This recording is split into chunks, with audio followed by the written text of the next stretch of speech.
عنوان یې دی خوږې مورې. زه به اوس چاته اوازونه کړم خوږې مورې.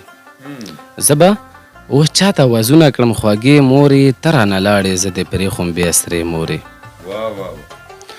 دا ستا یادونه لوبومه فکر وړی یمه، دا ستا یادونه لوبومه فکر وړی یمه، سترګو نه اوښکې مې روانې شوې تودې مورې.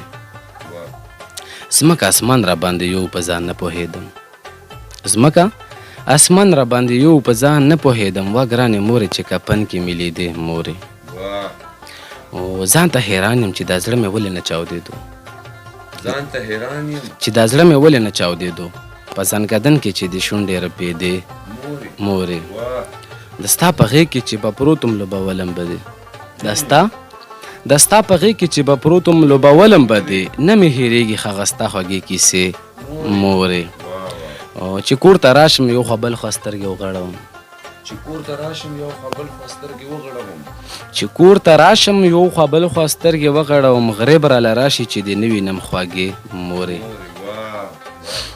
مقتده سبیل به تل په دعاګانو کې تا نه هېروم، سبیل به تل په دعاګانو کې تا نه هېروم، وهمه تا پسې وړې وړې سلګې مورې.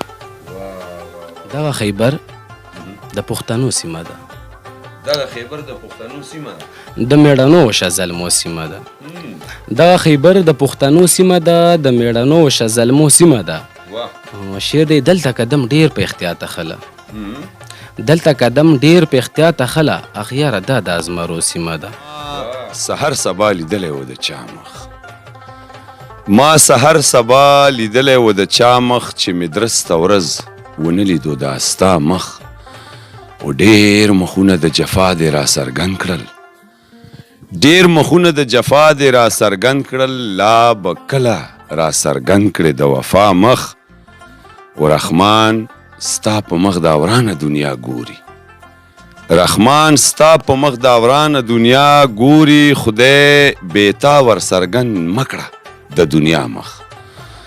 سلامونه، نیکې هیلې و ډېر احترامات قدرمنو کتونکو سمر افریدی یم. امید دی چې ټول به روغ جوړ وی او د خپل ژوند نه به خوندونه او مزې اخلئ. پروګرام دی د انګازي ټي وي ادبي سیري، او په ادبي سیري کې را سره چې نن کم میلمه دی محمد سبیل صاحب را سره موجود دی، ځوان شاعر، تکړه شاعر.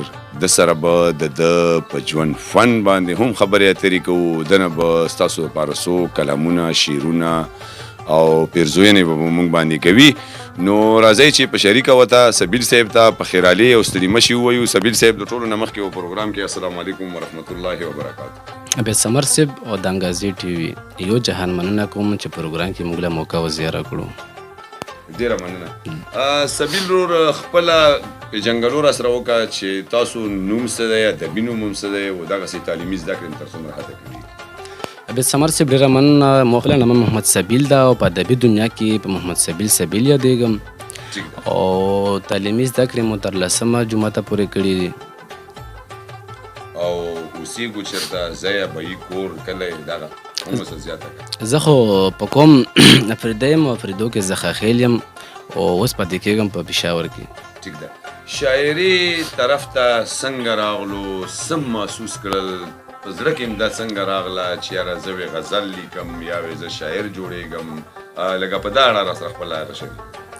عبید سمر صاحب د ماشومتوب نه مو د پښتو د ادب سره ډېر شوق و او د خاطر افریدي کتابونه مې لوستل تر دې حده پورې چې زه هم د خپل کتاب خاوند شوم. په ادبي دنیا کې مو اصلاح د کوم استاد نه واخسته یا کوم استاد لرو چې تاسو ترې اصلاح اخلو په باقاعده توګه؟ زما استاد خو په اول کې د سیدباد شاعر پان او په اوس وخت کې عبدالغفور غفور د خیبر لوی ادبي جرګې صدر چې کوم دی دن اصلاح خلم. ټیک. زیات کار تاسو په کم صنف باندې کړی؟ عبید سمر صاحب مو لیکل ډېر کړي دي، خو مو د زړه تنده په غزل ماتېږي، نور نظم وغیره هر څه مې ډېر څه لیکلي دي. خیبر د سیمې شاعران زیات غزل لیکي، دې وجه ستاسو په خیال څه کېدای شي؟ نو عبید سمر صاحب غزل خو موږ له بابا نه یو داسې میراث پاتې دی د خاطر افریدي نه، ځکه موږ غزل ډېر خوښوو. ټیک ده. لکه موږ د خیبر سیمه د غزل سیمه ده، د غزل سیمه ده، غزلګوی سیمه ده. ټیک ده. په دې وخت کې به مونږ باندې څه راپیرزو کوي؟ څه غزل به راپیرزو کوي، نظم به راپیرزو کوي، څه به را باندې راوړي؟ یو بیت نظم ویم، یو بیت ارشاد نظم دی چې دغه خیبر د پښتنو سیمه ده، دغه خیبر د پښتنو سیمه ده، د میړنو او شزلمو سیمه ده. دغه خیبر د پښتنو سیمه ده، د میړنو او شزلمو سیمه ده. شعر دی دلته قدم ډیر په احتیاط خله، دلته قدم ډیر په احتیاط خله، اغیاره دا د ازمرو سیمه ده. او به سمر صاحب شعر ده چې جانان راشه چې سیلونه وکړو، جانان راشه چې سیلونه وکړو، تیرا خو سمه د سپرلو سیمه ده. جانان راشه چې سیلونه وکړو، تیرا خو سمه د سپرلو سیمه ده. او شعر دی د غره لمن کې د غیخې چنې، د غره لمن کې دغه یخې چینې زما او ستا د اوسېدو سیمه ده. واه واه ډېر ښکلی. او شعر ده پکې روحونه تازه کېږي اشنا، پکې روحونه تازه کېږي اشنا، راځه راځه د خوشحالو سیمه ده. واه واه ډېر ښه. او مقطع دا د دغې خاورې احترام پکار دی، واه د دغې خاورې احترام پکار دی، د دغې خاورې احترام پکار دی. سبیله دا د اپرېدو سیمه ده. واه سبیل صاحب ډېر ښکلی. ډېره مننه انګازي ټي وي چې موږ له په خپل پروګرام کې موقع راکړه. مننه. سبیل ورور سوال طرف ته راځو، که دا راته ووایې چې متاثره په دې دور کې د کومو ژوندو کې د کومو شاعرانو نه یې، په مړو کې کومو شاعرانو نه ډېر متاثره یې چې ته یې متاثره کړی یې او ته یې لولې؟ په موجوده شاعرانو کې خو صدر ریاض پردی او خیالمن بابا دا مې ډېر خوښ دي. او په زړو شعرونو کې چې کوم وفات دي حمزه بابا او ځواني مر خاطره پردی ته ډېر خوښ دی. ټیک ده. تاسو د خپلې شاعرۍ نه څومره متاثر؟ نو انشاءالله زه ورته ډېر متاثره یم. ښه ډېر ښه. څه به راباندې بل راپرزو کوې؟ څه به راباندې بل به یو غزل یې باندې واورم. ارشاد ارشاد. دوه مین چې د یو بله جدا کېږي، بې ثمر صاحب، دوه مین چې د یو بله جدا کېږي، نه پوهېږم چې په زړه یې څه تېرېږي. واه. دوه مین چې د یو بله جدا کېږي، نه پوهېږم چې په زړه یې څه تېرېږي. په خوله نه وایم څه زړه دی ناکلاره، په خوله نه وایم څه زړه دی ناکلاره، نور غمونه د جانان پرې نه ځایېږي. واه ډېر ښه.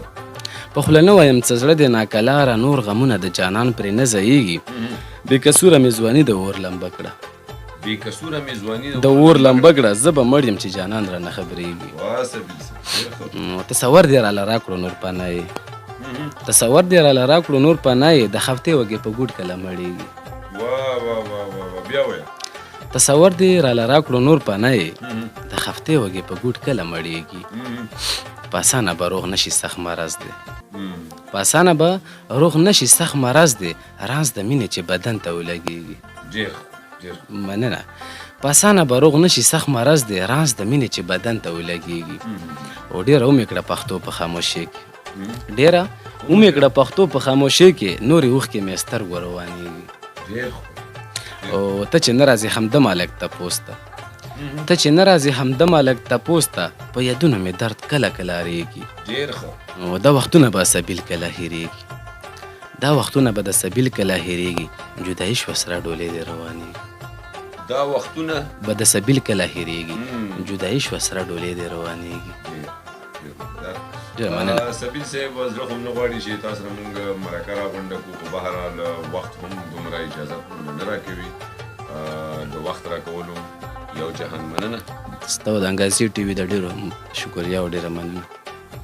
ملګریو مرکم وکته واورېده چې د ډېر محترم محمد سبیل صاحب په ژوند فن او په ادبي خدماتو باندې مشتمل و. تاسو د نظمونه غزل هم واورېدل. امید کوو چې دا به مو خوښ شوي وي. خپلې رایې موږ سره په کمنټس کې شریکې کړئ. زمونږ انګازي ټي وي د یوټیوب د لارې هم سبسکرایب کړئ او د فیسبوک د لارې هم لایک کړئ. مالا او ګران محمد سبیل په دې دعا سره راکړئ رخصت. چېرته هم چې اوسئ آباد، خوشحاله او بریالي اوسئ. د لوی خدای په امان.